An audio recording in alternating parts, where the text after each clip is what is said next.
Have you ever stopped to wonder why smartphones cost so much? It's an intriguing question, isn't it? We've come a long way from the days when mobile phones were simply used for calling and texting. Today, they're our lifeline to the world, our personal assistants, our entertainment hubs, and so much more. But with all these advancements, there's been a significant rise in the price tag. In fact, in the past decade, the price of smartphones has skyrocketed. Some of the popular flagship models from leading tech giants now command prices that rival high-end laptops or even a month's rent in some cities. But have you ever thought about what's behind this steep rise in cost? Here's the thing. It's not just about the technology. Sure, the latest models come packed with cutting-edge features like facial recognition, augmented reality, and high-resolution cameras. They boast sleek designs and powerful processors that promise speed and efficiency. But is all this really necessary? Or are these high-priced phones just a status symbol? Consider this for a moment. The primary function of a phone is communication, right? But with the advent of social media and the digital age, smartphones have become more than just communication devices. They've become a part of our identity, a way to express our status and style. And tech companies, in all their wisdom, have capitalized on this. They've created a culture where owning the latest, most expensive model is seen as a symbol of success, of being ahead in the tech game. But let's step back for a moment and ask ourselves, are we really getting our money's worth? Are these devices really that much better than their less expensive counterparts? Or are we simply paying for the brand, the status, the idea of being on the cutting edge of technology? These are questions worth pondering as we navigate the high-cost, high-tech world of smartphones. It's time to peel back the layers and look beyond the glossy ads and sleek designs. Let's delve deeper into the actual cost of producing these devices. The first thing to consider when looking at the price of a smartphone is the cost of production. It's a fascinating world of numbers and percentages, and it's often less than you might think. Let's break it down, shall we? The heart of every smartphone, the components, include the processor, the display, the memory, and the camera. These parts don't come cheap, and yet they only make up a fraction of the total cost. On average, the raw materials and components for a high-end smartphone cost around 1/4 of the retail price. The labor is another key factor. The assembly of these intricate devices requires a delicate touch and a keen eye. Yet despite the skill involved, labor costs are surprisingly low, typically accounting for less than 5% of the retail price. Then we move on to the hidden costs, the elements you don't see when you hold that shiny new device in your hand. Research and development, or R&D, is a significant part of the puzzle. Companies pour billions into creating the best, the fastest, the most beautiful devices.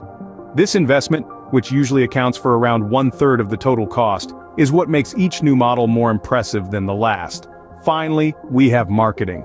Those sleek advertisements and star-studded launch events don't pay for themselves. Marketing costs can be as high as the cost of components, adding another hefty chunk to the cost of production. But here's the kicker. Even when we add all these costs together, they often only account for about half of the retail price you pay at the store. The rest? Well, that's profit for the companies. So, what does this mean for you, the consumer? It means that every time you purchase a new smartphone, you're paying for a whole lot more than just the device itself. You're paying for the technology, the innovation, the advertising, and yes, the brand. As we can see, the price we pay is far more than the cost to produce. So, where does the rest of the money go? You might be asking yourself this question after learning about the actual production costs for these high-end smartphones. The remaining balance, my friends, is consumed by what we call the retail markup. The retail markup is essentially the difference between the wholesale cost of an item, in this case, a smartphone, and its retail price. This difference is not just pocketed as pure profit, but it covers a multitude of expenses. Firstly, let's consider the manufacturer. They have to cover the costs of research and development, marketing, distribution, and yes, they also need to make a profit. This profit is crucial for them to continue operating, growing, and innovating. Then let's not forget the retailer. The retailer also has its share of overhead expenses like rent, salaries, utilities, and advertising. They too need to turn a profit to keep their doors open. Hence, a chunk of the retail price of your smartphone goes to them. Now the question arises, how do brands justify these markups? One of the main reasons is the perceived value of their brand. Brands spend years, even decades, building their reputation. They invest heavily in quality control, customer service, and innovation, all to provide you with a product that you trust and desire. Think of it this way. When you buy a high-end smartphone, you're not just buying the device. You're buying into the brand, its reputation, and its promise to deliver a certain level of performance, design, and service. This is the brand value, and it is a significant factor in the retail markup. Of course, this doesn't mean that every expensive smartphone is worth its price tag. Some brands may overinflate their markups, capitalizing on their brand name rather than the actual value of the product. So the question remains, are these expensive smartphones really worth it? Stick around as we delve into this further in the next segment. What if you could get a similar experience for a fraction of the price? That's the question we're diving into now.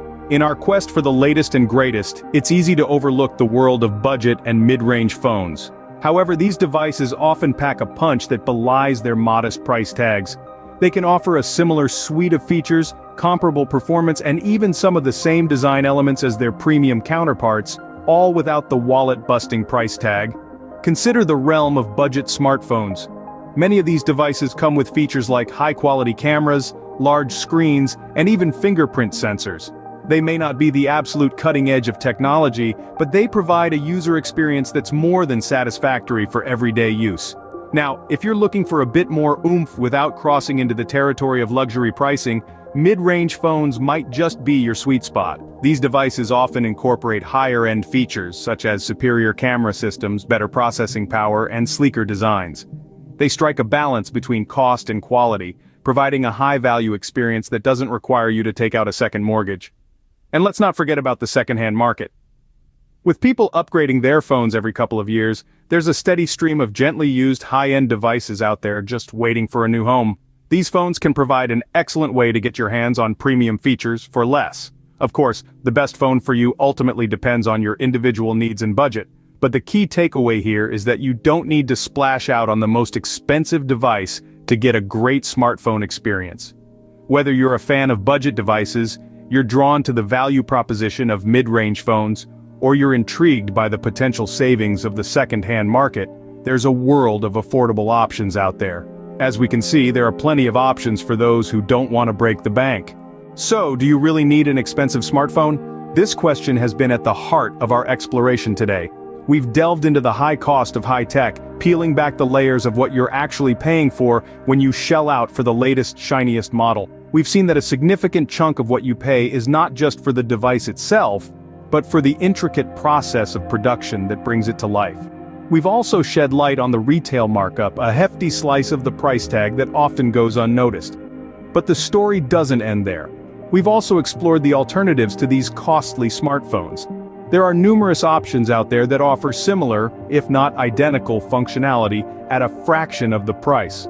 From refurbished models to lesser-known brands, the market is teeming with alternatives that can keep you connected without breaking the bank.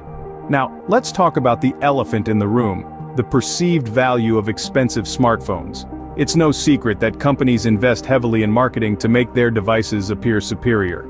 Sleek designs, celebrity endorsements, and buzzwords galore are all part of the strategy to convince you that their phone is a must-have. But when you strip away the glitz and glamour, what you're left with is a device that performs much the same functions as its less expensive counterparts.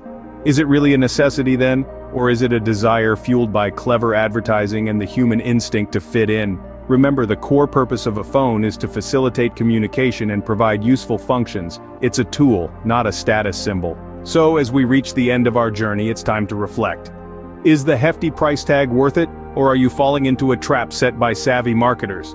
In the end, the decision is yours. But remember, a phone is just a tool, not a status symbol.